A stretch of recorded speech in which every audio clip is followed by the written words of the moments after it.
ای اوریدونکیا که ته غواړې چې الله رب العالمین تا ته ستا په ژوند کې اوچتې مرتبې او مقام درکړي، باید د دې دریو قسمه خلکو څخه نشي، یعنی دا درې قسمه صفات په تا کې رانشي.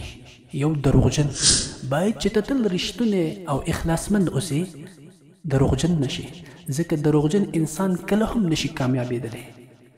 دویم تملق کوونکی، ته د تملق کوونکی نه، چالپوسي او غلامي کوونکی دی نه، ځکه کوم انسان او د هغه سوچ چې د چالپوسي او د غلامي وي، هغه د ترقۍ دښمن وي، هغه ترقي نشي کولی، په خپل ژوند کې اعلی مرتبې نشي حاصلولی.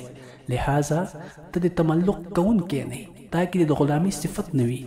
دریم نمبر، باید چې ته خپل ځان د خپل حیثیت څخه اوچت معرفي نه کړې چاته، یعنی کوم صفت پتا کې نه وي او ته خلکو ته خپل ځان په هغه صفت باندې موصوف نه کړې، او کوم صفات چې پتا کې دي باید چې هغه صفات د خپل ځان لپاره صلاحیت وګرځي او قوم ته وړاندې کړي چې امت او نړۍ د هغې نه فایده واخلي.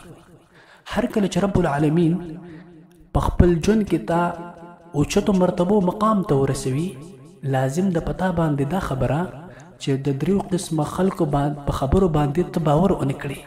درې قسمه خلک داسې دي چې په هغوی باندې او د هغوی په خبرو باندې باید ته باور ونه کړي. یو دروغجن انسان، دروغجن انسان دا ستا د اعلی مرتبو د مقام دښمن دی او دا هیڅ کله نه غواړي چې د یو صادق انسان هغه په خپل ژوند کې ترقي وکړي. دویم د دښمن په خبره باندې، دښمن دا هیڅ کله نه غواړي چې مقابل د کامیاب شي او خپل ژوند کې هغه مرتبه او درجه حاصل کړي کوم چې هغه بختور خلکو ته ملاويږي.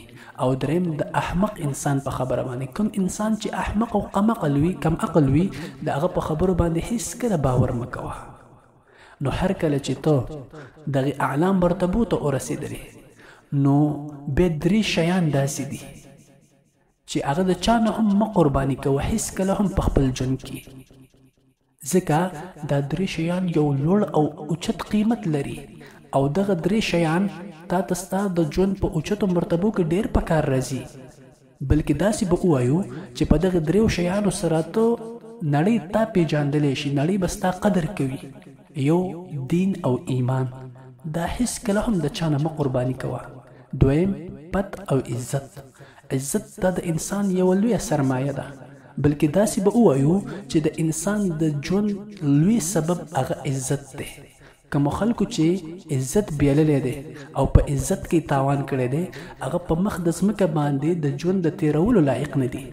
دریم د علم زده کړه، علم یو نور دی، علم د رب العالمینو د معرفت سبب دی، باید چې دا د هیڅ چا نه قربان نه کړي.